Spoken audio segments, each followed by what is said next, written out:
Bonjour à tous, bienvenue sur Ben Auto. Je suis très content de vous retrouver ce dimanche. Je suis en compagnie de Xavier aujourd'hui. Merci Xavier d'avoir répondu présent à mon invitation.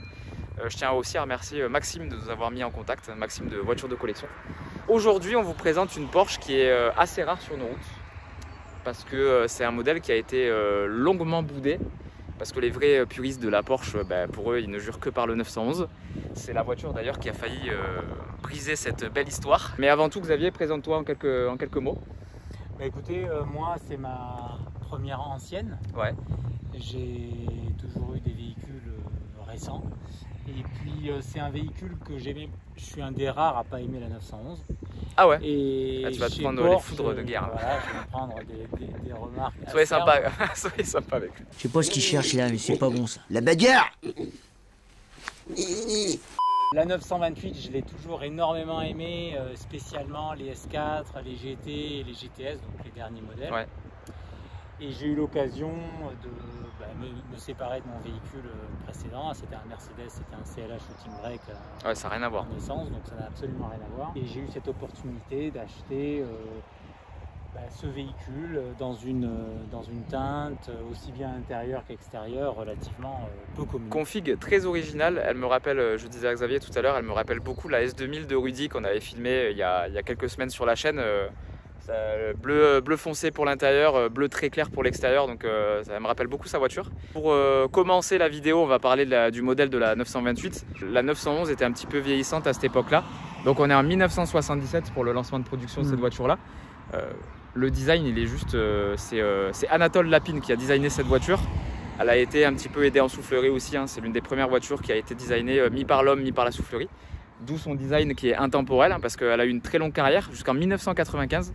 C'est très long pour une sportive parce qu'en général ça se démode très vite, surtout dans ces années-là.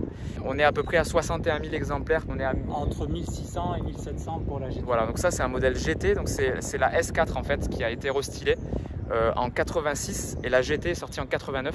Sachant que la S4 elle a été faite en boîte méca et en boîte auto et la GT uniquement en boîte méca. D'accord. Elle a été suivie par la GTS qui elle aussi a été faite en méca et en auto. Donc ça c'est les toutes dernières 928. Ça a été la voiture de l'année 1978 cette Porsche là et elle fait partie des 4 modèles de chez Porsche à avoir un moteur avant. Donc aussi première Porsche AV8, hein, bien sûr je ne l'ai pas dit aussi. Donc il y avait la 924, la 944, la 928 et la 968. Voilà. Donc on est très proche au niveau des designs, hein, sur ces 4 modèles là. Ouais. Ils avaient mis le moteur à l'avant pour dégager de la place derrière et pour les places arrière. Et malheureusement c'est les Porsches qui ont décidé que ça leur convenait pas. Ils trouvaient la voiture trop lourde, trop lisse et trop confortable. Trop confortable. Bon, voilà. Les Porschistes sont bizarres. La bagarre. Et c'est une voiture qui a été adorée par Jeremy Clarkson. Je vous conseille vivement d'aller voir le Top Gear, l'épisode où ils partent à Ushuaia. Clarkson raconte des anecdotes de fou sur cette auto. Il adore cette voiture. Donc vu que Clarkson a beaucoup de mal avec les Porsche, c'est que ça doit être une super Porsche. On verra ensuite pour les Serrucci. Alors Xavier, tu nous disais tout à l'heure que tu avais craqué sur la ligne de la 928. Mais cette voiture a une petite histoire particulière. Elle a été, c'est un modèle usine Porsche. Ouais. Elle a été, la première immatriculation, c'est Porsche Weissach. C'est le département design Porsche. Parce que Porsche, dans les années 90, avait émis l'idée de faire dessiner l'intérieur, en l'occurrence les sièges, par la société Missoni, qui est une société de décoration intérieure italienne. D'accord. Et tous les tissus intérieurs, ils ont été changés depuis, étaient des tissus Missoni. Ces tissus-là n'ont pas tenu dans le temps parce que c'était des tissus qui n'étaient pas adaptés à l'automobile. Ça ressemblait à quoi esthétiquement ? Missoni est connu pour ses chevrons.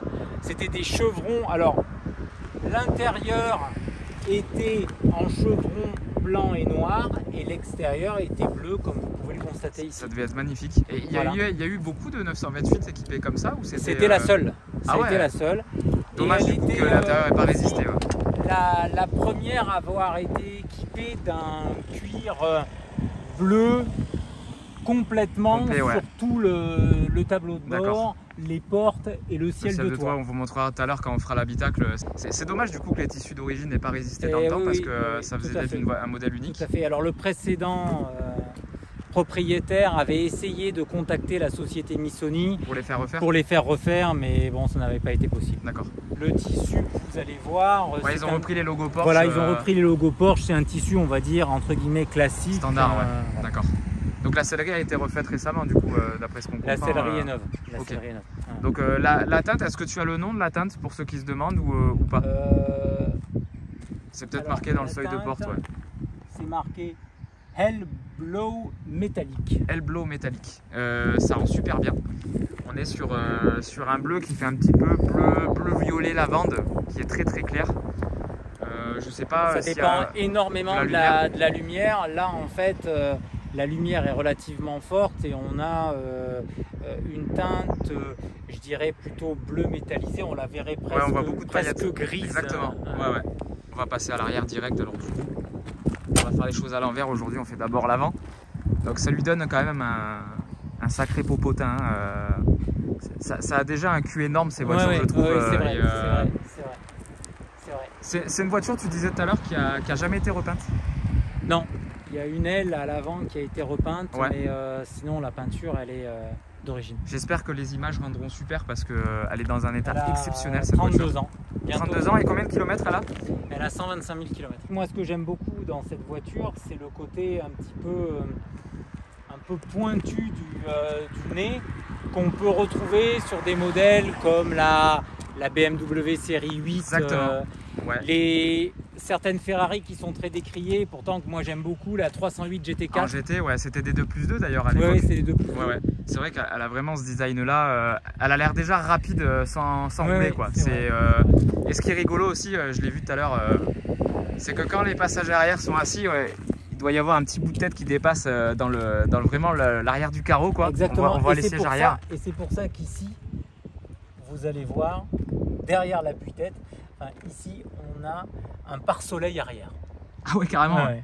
Les deux sorties d'échappement aussi, ça reste discret mais quand même agressif. Tu sais à quoi elle me fait penser avec l'aileron comme ça? Elle me fait penser à la MG GT. Oui, oui, tout à fait. Tout à fait. Qui a un gros cul comme ça avec les feux vraiment sur les côtés. Ouais.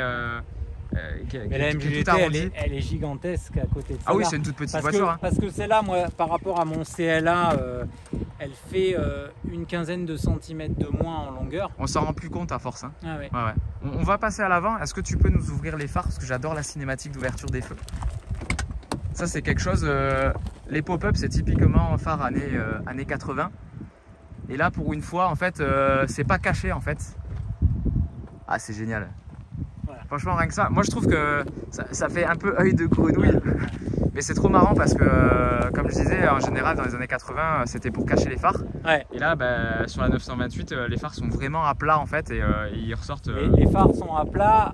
Après, ce qui est très très joli, c'est que effectivement, ça, c'est couleur carrosserie. Oui. Donc ça, c'est très très joli. Et puis, ça lui donne un côté plus.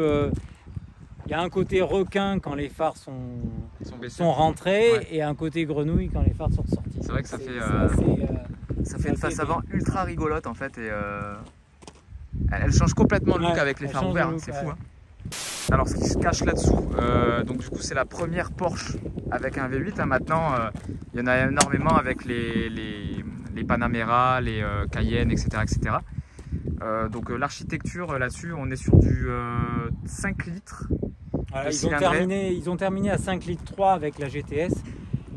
Ça c'est un 5 litres, 4 soupapes par cylindre, 330 chevaux.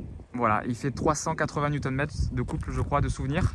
Ce qui est rigolo, c'est que la voiture, elle est équipée d'un autobloquant de série.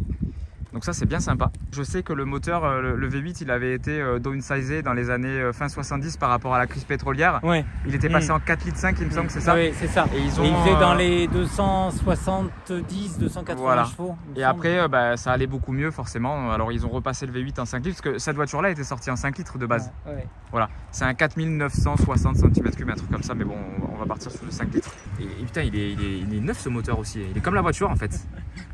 Non, ça se voit que la voiture elle a été bichonnée, hein. Il y a toutes les étiquettes encore d'origine présentes sur la traverse avant, même sur le capot il y a une étiquette de vidange en souvenir. La voiture est flambant neuve. Il y a On a... même la petite, la petite ampoule, ouais. On a une barre anti-rapprochement du coup d'origine. Le filtre à air il est monstrueux là-bas. Ah oui d'accord, oui, ok. Ouais, on en a une ici et une qui coupe le V8 Voilà. ici. Ça, j'ai hâte de voir comment ça se comporte sur la route parce que ça va pas être un bruit habituel sur les Porsche. Et avant que tu refermes, ça là, c'est repris des capots avant de 911. Ah d'accord. C'est le même système d'ouverture, c'est rigolo, des petits clins d'œil comme ça. Et même en termes global, hein, la forme du capot avant, on est quand même sur une forme classique de capot de 911. Hein. On n'est pas dépaysé de ce côté-là. C'est vrai. Nous voici dans l'habitacle de la 928. Le tableau de bord n'est pas du tout conventionnel. On est sur quelque chose de très effilé en fait. Et tu as un gros bloc compteur qui est devant toi, juste derrière le volant.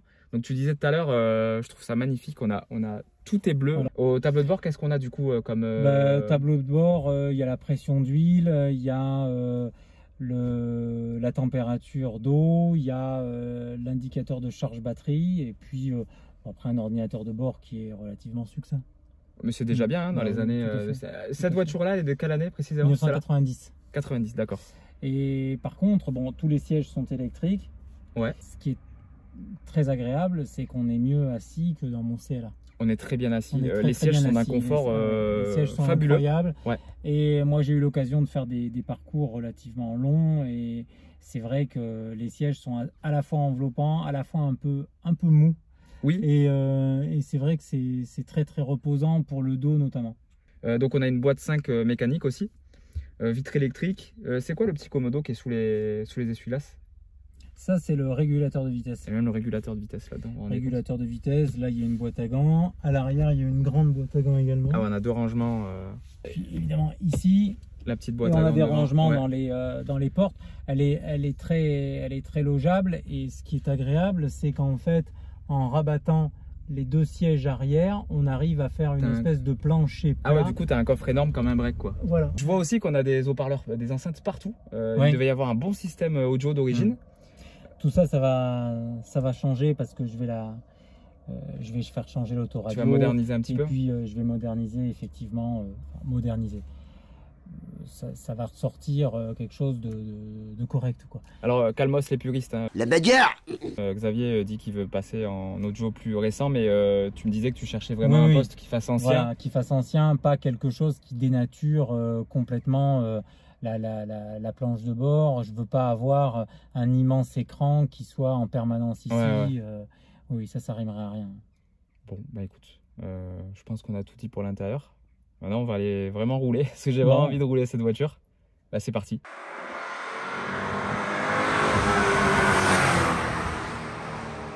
Je suppose que ça doit être gavé de couple, le V8. Ah oui. Là, quand tu la roules comme ça, franchement, tu pourrais... comme si tu étais au volant d'une Clio, quoi. C'est hyper facile, exactement. Tout est souple. Exactement. Puis c'est très confortable, même on est sur une route qui sautille un petit peu là, et on sent vraiment pas les aspérités de la route, tu roules vraiment dans un grand confort. C'est ça que tu me disais tout à l'heure que tu faisais des longs trajets avec, ça doit être super agréable en vrai. Franchement, il n'y a qu'à des vitesses, on va dire, inavouables. Sur autoroute allemande, bien sûr. Voilà.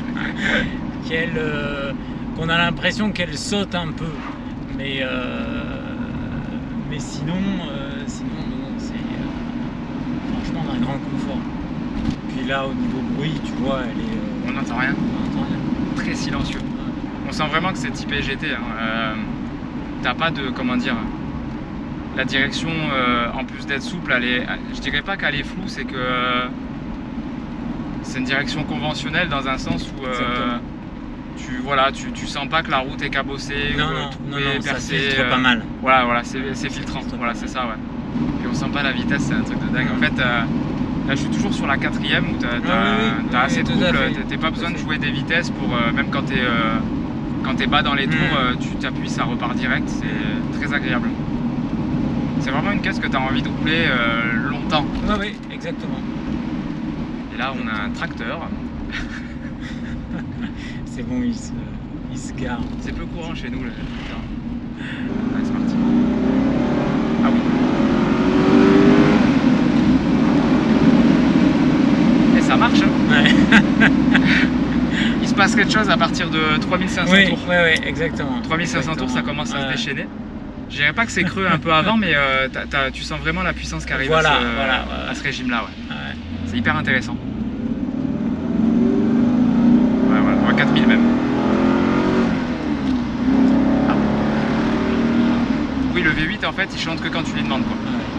Puis ça reste quand même souple. Oui, c'est vrai. Non, elle est à conduire, elle est très agréable. Et en fait, j'ai même pas envie de. Franchement, j'ai même pas envie de taper dedans quoi. Non, de la cruiser comme ça, tu vois, t'es déjà très bien. Oui. Tu sais que t'as de la puissance pour doubler. Et je trouve que voilà, là t'as juste envie de faire les petits les châteaux de la Loire, tu vois.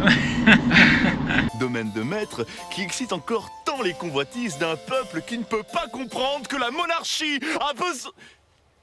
Dedans, t'as pas de bruit de plastique, tout est très bien feutré. Là, les seuls trucs qu'on entend derrière, c'est mes fausses plaques d'immatriculation qui se touchent l'une sur l'autre. Mais sinon, c'est d'un calme, c'est la sérénité en fait. Tu vois que t'es pas dans une Porsche conventionnelle parce que tu perds tous tes repères.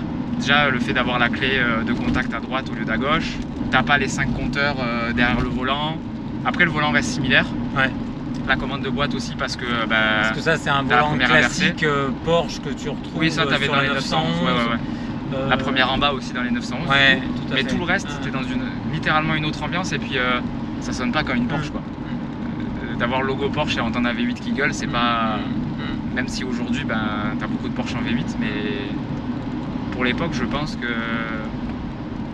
je comprends même peut-être pourquoi elle a pas trouvé son public à l'époque. Elle en a trouvé un, mais c'était pas ceux de la 911, parce que c'est vraiment deux voitures radicalement différentes quoi. Ouais. C'est vrai qu'on est plus typé sur de la routière grands espaces que sur une petite voiture avec laquelle tu te régales en col quoi. Ouais, c'est sympa quand même. Le piège là-dedans, c'est que tu sens vraiment pas la vitesse. Oui, c'est ça, c'est vrai. Et là, tu vois, on est à 80, franchement. C'est comme si on était à l'arrêt quoi. Elle est ultra silencieuse, la sonorisation elle est terrible. C'est vrai que je suis pas vraiment dans les critères que je fais habituellement sur la chaîne, on est plus dans les perfs et tout. Ça dépend des voitures après bien sûr. Mais là t'as pas envie de rouler vite quoi. Qu'est-ce qui s'arrête lui ou quoi? Je lui ai fait confiance. Les freins aussi ça a l'air pas mal efficace, je vais freiner un peu. Ouais. Oui, ça. Après, en plus, elle est pas légère, hein, cette auto, elle fait une tonne 6, donc... le frein moteur est très efficace. Ouais, c'est vrai que quand tu lâches... bon, là, je suis pas dans les tours, mais...